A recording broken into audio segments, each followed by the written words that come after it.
Professor universitário Argemiro Nascimento. Contraponto. Bom dia a todos. Ainda eu vou conhecer esse rapaz. Eu acho ele. A política externa de Lula, os anos de PT no governo federal em relação à sua política externa, sempre expressei aqui, minha opinião, foi ruim. E está anos-luz também do período de Bolsonaro.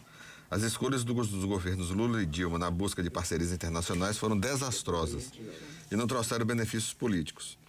O petismo optou por uma política chamada Relação Sul-Sul, que significava a aproximação do Brasil com países do hemisfério sul, em especial da África e países árabes. Esta aproximação implicava em estreitar relações com nações que tinham longevas ditaduras, no caso a Arábia Saudita, e uma penca de países com pouca ou quase nenhuma importância relevante no cenário da política internacional. A intenção era estabelecer uma liderança brasileira em contraposição aos ricos países do hemisfério norte e ainda tentar uma cadeira definitiva no Conselho de Segurança da ONU. A construção intelectual dessa atuação internacional do Brasil ficava a cargo de Marco Aurélio Garcia, assessor de política internacional nos dois governos petistas. Esta ideia equivocada e errática somente trouxe desconfiança em relação aos países ricos, como também não prosperou. O Brasil não conseguiu seu intento, qual seja, ter uma posição de liderança em contraposição às nações ricas, a ponto de ser uma força contrária relevante, como também não despertou interesse na formação de um bloco internacional formado unicamente com países africanos e árabes, tendo o Brasil na liderança. A ascensão de Bolsonaro à política externa chegou ao fundo do poço, tendo como ministro das Relações Exteriores uma das figuras mais opacas do ponto de vista intelectual, que relegou o Brasil à condição de pária internacional. O governo Bolsonaro promoveu ainda o desmonte do Itamaraty, alavancando com uma doutrinação rasteira e burra de Olavo de Carvalho, o guia intelectual a ser adotado na política externa brasileira.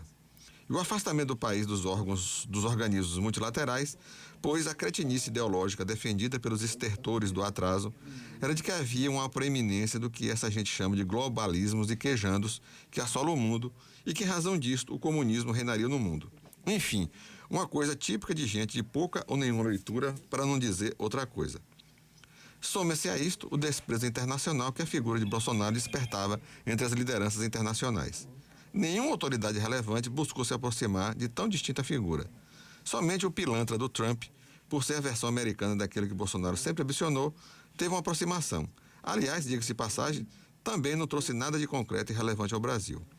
Não tivemos uma só autoridade importante visitando o nosso país ou ser convidado para ir ao estrangeiro. É até explicável essas repulsas. Representante exemplar do bocó do extremismo da direita, Bolsonaro não tem nem nunca teve qualquer coisa interessante a dizer. E o que vimos foi o distanciamento diplomático nunca antes visto na nossa história. Por sua vez, o terceiro mandato de Lula já começou a despertar nos países importantes diplomaticamente o reatamento das relações bilaterais congeladas na era de Bolsonaro. Figura admirada e respeitada pela elite pensante europeia, Lula tem mantido conversa com as principais lideranças internacionais e em diversos organismos mundo afora. A volta da normalidade diplomática é uma demonstração de quanto estamos afastados do cenário político global. Será um esforço grande trazer o Brasil para as grandes discussões internacionais. O Brasil precisa reforçar sua condição de protagonismo nos grandes temas como meio ambiente, mercado, tecnologia, fome e por aí vai. Fatores estes relegados ao terceiro plano pelo bolsonarismo, mais preocupado em combater aquilo que ele chama de comunismo mundial. Espera-se que Lula tenha aprendido que sua política internacional nos seus governos anteriores não deu certo e foi um desastre. Não adianta costurar acordos internacionais com países sem tradição democrática para se transformar em força antagônica aos países ricos. O Brasil, em face da sua tradição diplomática, reconhecida mundialmente há muitos anos, inclusive já tendo liderado diversos organismos internacionais multilaterais mundo afora, tem que buscar dialogar com as grandes potências em outro patamar, sem a necessidade de buscar acordos com países sem muita representatividade internacional. Ao que parece, a mudança no trato diplomático houve uma guinada. O presidente americano, inclusive, tem demonstrado grande interesse em manter um diálogo com o Brasil mais civilizado, perdido na era Bolsonaro. Vamos ver se haverá, nas relações internacionais do Brasil, alguma melhora. Bom dia a todos e até a próxima quarta-feira.